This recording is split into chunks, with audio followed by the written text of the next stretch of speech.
কাকিমা কাঁঠালটা ফেলে দিত। আমি কাকিমার কাছ থেকে চেয়ে নিয়ে এসেছি। আর এটা তো এখনো পুরো পচেনি, হয়তো কয়েক রোয়া ভালো আছে। তুমি আমাকে ভালো কিছু রোয়া বের করে দাও, আমি মজা করে খাবো মা। মা মিনা, তুই বাড়ির দিকে খেয়াল রাখিস। আমি একটু বাজার থেকে আসি, ঘরে তো খাওয়ার মতো কিছুই নেই। দেখি বাজারে গিয়ে কিছু পাই কিনা। মা, তুমি আমাকে একা রেখে যেও না। বাড়িতে একা থাকতে আমার অনেক ভয় করে। তুমি আমাকেও সাথে করে নিয়ে যাও, আমিও তোমার সাথে গিয়ে বাজার করব মা। মিনা, জানি তুই কেন বাজারে যেতে চাস। বাজারে গেলেই তো নানান বাহানা জুড়ে বসিস। আমার কাছে টাকা নেই রে মা, যে তোকে বাজারে নিয়ে গিয়ে কিছু কিনে দেব। তুমি কোনো চিন্তা করো না মা, আমি কিছু কেনার জন্য বাহানা করব না। তুমি শুধু আমাকে তোমার সাথে নিয়ে চলো। বাড়িতে আমার একা থাকতে একদমই ভালো লাগে না। ঠিক বললি তো, তোকে আমি আগেই বলে নিলাম, আমার কাছে কিন্তু বাজারে কেনার মতো টাকা নেই। তুই কোনো কিছুর বাহানা করলে আমি তোকে কিছুই কিনে দিতে পারবো না। আরে বানর ভাই, সবজিগুলো কত করে বিক্রি করছেন? আরে শিয়ালিনী যে, তুমি আজকে সবজি কিনতে পারবে না। আজকের সবজি অনেক দাম। তুমি বরং ওই আশেপাশে কিছু পচা সবজি আছে, সেগুলো নিয়ে যাও। এমন করে বলছেন কেন বানর ভাই? জানেন তো আমরা গরিব, ঠিক মতো খেতেই পাই না। আপনি আমাদের থেকে একটু কমিয়ে রাখুন না, ঘরে যে খাওয়ার মতো কিছুই নেই। হ্যাঁ হ্যাঁ, তোমার ঘরে খাবার নেই, আমি তোমাকে আমার সবজি দিয়ে আমি নিজে না খেয়ে থাকি। তুমি বাপু এখানে কথা বাড়িও না, আমার দোকানের সামনে থেকে যাও। একটু এগিয়ে গেলে পচা বাসি সবজি পেয়ে যাবে, সেখান থেকে কিনে নিয়ে যাও। আমাকে বিরক্ত করো না তো। মা, দেখো কাঁঠালের কত সুন্দর গ্রাম বেরিয়েছে, তাই না মা? মা, তুমি আমাকে একটা কাঁঠাল কিনে দেবে? আমার যে অনেক কাঁঠাল খেতে ইচ্ছে করছে। হ্যাঁ রে মা, সত্যি কাঁঠালের অনেক সুন্দর গ্রান বেরিয়েছে, কিন্তু কি করব বল মা, আমার কাছে যে সবজি কেনারই টাকা নেই। কাঁঠাল কিনবো কি করে? আমি যে কখনোই তোকে ফল কিনে খাওয়াতে পারিনি রে মা। তুমি মন খারাপ করো না মা, আমাকে কাঁঠাল কিনে দিতে হবে না। তোমার কাছে যখন টাকা হবে আমাকে তখন কাঁঠাল কিনে দিও। এখন চলো আমরা বাজারে শেষ করে বাড়ি যাই। মা, তুমি আমাকে কাঁঠাল কিনে দিতে পারোনি বলে এখনো মন খারাপ করে বসে আছো? আমার কাঁঠাল খাওয়ার দরকার নেই, তুমি আমাকে ভাত দাও। আমি পেট ভরে ভাত খেয়ে বান্টির সাথে খেলতে যাই। খুব বড় হয়ে গেছিস, এখনই মায়ের কষ্ট বুঝতে পারিস। এত পাকা পাকা কথা না বলে এখানে বস, তোকে খাবার দিই। বান্টির সাথে খেলে তাড়াতাড়ি বাড়ি ফিরবি। তোর তো আবার খেলা পেলে বাড়ির কথা ভুলেই যাস। কিরে বান্টি, কেমন আছিস? মায়ের সাথে বাজারে গিয়েছিলাম, তাই খেলতে আসতে দেরি হয়ে গেল। চল আমরা খেলা শুরু করি। না রে মিনা, আমার আজকে খেলা হবে না।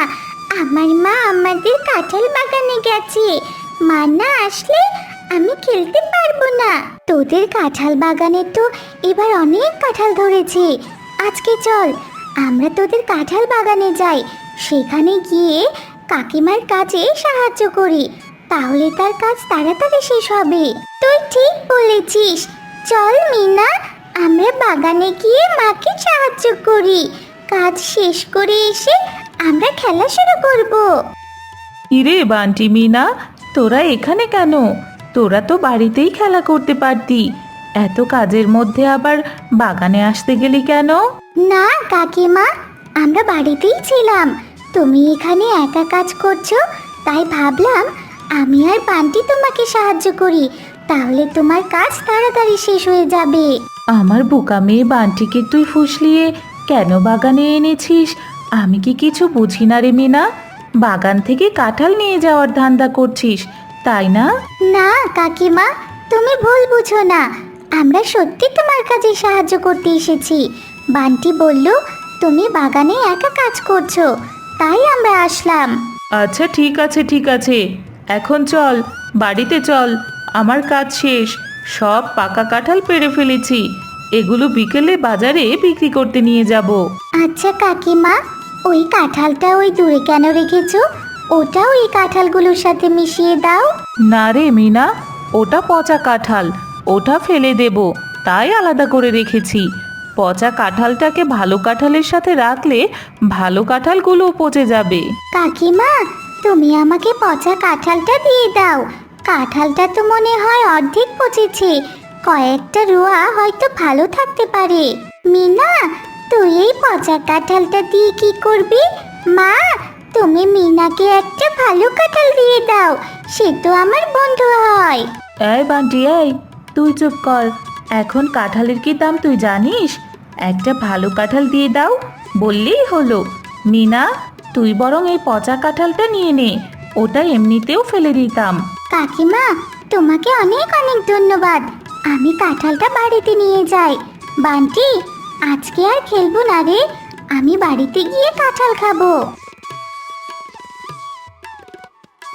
কিরে মিনা, তুই এই পচা কাঁঠাল কোথায় পেলি? এই এক পচা কাঁঠাল বাড়িতেই বা আনলি কেন? মা, এটা আমি বান্টিদের বাগান থেকে এনেছি। কাকিমা কাঁঠালটা ফেলে দিত, আমি কাকিমার কাছ থেকে চেয়ে নিয়ে এসেছি। আর এটা তো এখনো পুরো পচেনি, হয়তো কয়েক রোয়া ভালো আছে। তুমি আমাকে ভালো কিছু রোয়া বের করে দাও, আমি মজা করে খাবো। মা, মারে, তোর এত কাঁঠাল খেতে মন চাচ্ছে, এই কাঁঠালটা খাওয়া যাবে না রে মা, তুই এটা ফেলে দে। কাল বাজার না এনে আমি তোকে একটা কাঁঠাল এনে দেব, তুই তখন মজা করে কাঁঠাল খাস। কাঁঠালটাকে বাইরে ফেলে দিয়ে মিনা এবং তার মা ঘরে চলে যায়। পরের দিন সকালে যখন মিনা বাইরে আসে তখন দেখে হায় আল্লাহ, এক রাতের মধ্যে এত বড় কাঁঠাল গাছ কোথা থেকে এলো? মা, ও মা, তাড়াতাড়ি এদিকে এসো। কি রে মিনা, কি হয়েছে? আরে, এত বড় কাঁঠাল গাছ, এটা এখানে কোথা থেকে এলো? মা, কাল যে পচা কাঁঠালটা এখানে ফেলে দিয়েছি, সেই পচা কাঁঠালটা এত বড় গাছে পরিণত হয়েছে। মিনা ও তার মা যখন এই কথা বলছিল তখন গাছ থেকে একটা পরী বেরিয়ে আসে। তোমরা ভয় পেও না, আমি কাঁঠাল পরী। মিনা কাঁঠাল খেতে অনেক পছন্দ করে, তাই এখন থেকে এই কাঁঠাল গাছ তোমাদের। তোমরা এই গাছ থেকে যত ইচ্ছে কাঁঠাল খেতে পারো, আর বাকি কাঁঠাল বাজারে বিক্রি করো। এটা জাদুকরি কাঁঠাল গাছ, এই কাঁঠাল কখনো শেষ হবে না। বিদায় মিনা, তুমি ভালো থেকো। মিনা, আমি তো তোকে কখনো কাঁঠাল কিনে খাওয়াতে পারিনি রে মা। কাঁঠাল পরি তোকে একটা গাছ সহ কাঁঠাল দিয়ে গেল, তোর যত ইচ্ছে কাঁঠাল খেতে পারবি এখন রে মা। বন্ধুরা, আমাদের আজকের গল্পটি কেমন লাগলো তা অবশ্যই কমেন্ট করে জানাবে। নতুন নতুন গল্প পেতে আমাদের চ্যানেলটিকে সাবস্ক্রাইব করে দাও, আর সবার আগে ভিডিও দেখতে পাশে থাকা বেল আইকনটি চেপে দাও। দেখা হচ্ছে পরবর্তী ভিডিওতে, সে পর্যন্ত ভালো থেকো, সুস্থ থেকো। আল্লাহ হাফেজ।